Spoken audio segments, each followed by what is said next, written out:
Right now, eyes are locked in on the Franklin County Courthouse for a high-profile trial that created a massive public outcry and calls for change in the capital city. Today, jury selection began in the trial of Jason Meade, the former Franklin County Sheriff's officer charged in the shooting death of Casey Goodson Jr. more than 3 years ago. Meade's attorney claims that Goodson pointed a gun toward his client and disobeyed his commands. Those claims have been denied. Now, due to the gravity of this case, we are bringing you team coverage on this. NBC4's Carrie Charles and Eric Halperin have both been at the Franklin County Courthouse all day as jury selection happened. Carrie also got a chance to speak to Casey Goodson Jr.'s mother and their lawyer before the trial got going. And we thank you for joining us for NBC4 at 5. I'm Jennifer Bullock. I'm Jared Smalley. We're going to begin our team coverage with NBC4 anchor.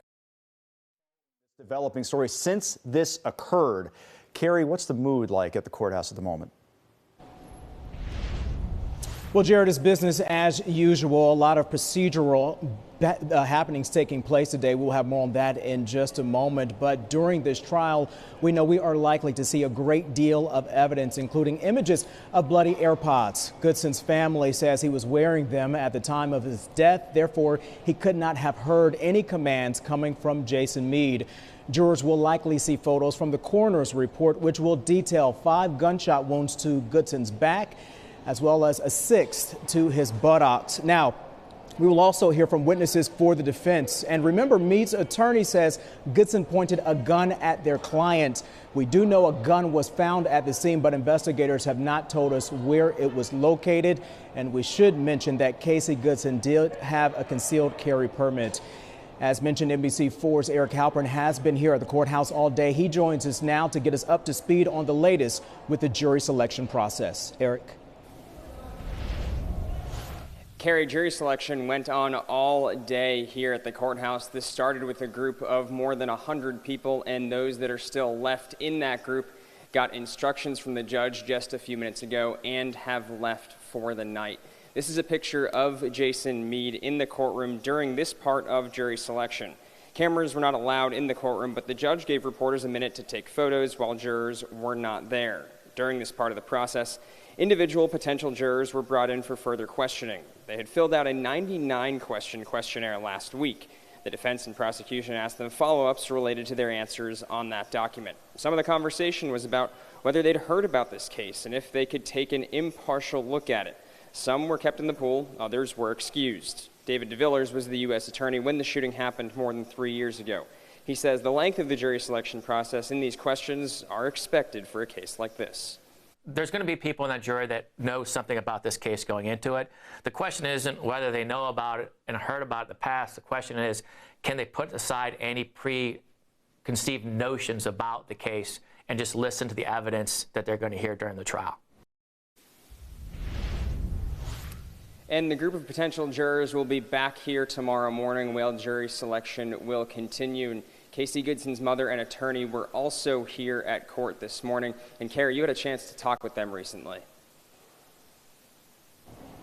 Yeah, that's right, Eric. You know, I've spoken with them several times over the last 3 years, but I got to tell you, this conversation was different. It was under different circumstances. Remember, screening of potential jurors had already started that process as we press toward opening statements. And so that's where we will begin tonight with how Goodson's mother is feeling ahead of this trial. Ready, anxious for it to begin and just be over with. I just want people to remember Casey as the outgoing, energetic, great soul that he was, and to just pray for us going through trial because it's going to be rough. We're going to see things that no mother or family should have to see. We're going to hear lies being told that try to defend a killer. He was an innocent man. He didn't do anything wrong. He was coming home from a dental appointment and encountered Jason Meade, and he was shot 6 times in his back. For no reason. He was ripped away from his family.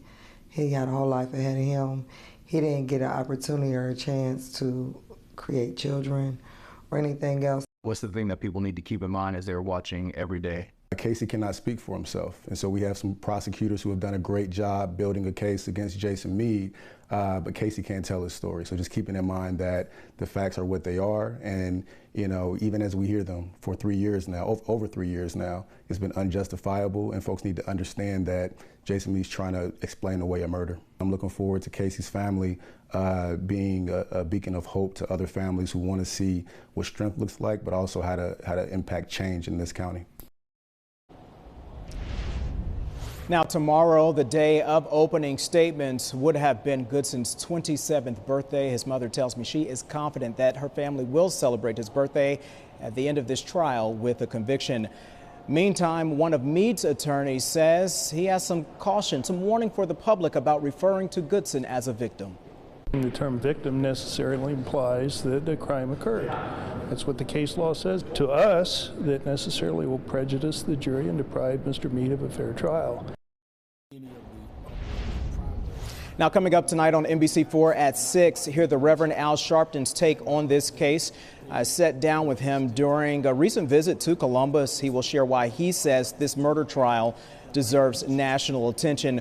Also tonight at 6, you will hear more from Tamala Payne about something else that's very personal, no longer using alcohol or marijuana to cope with the death of her son.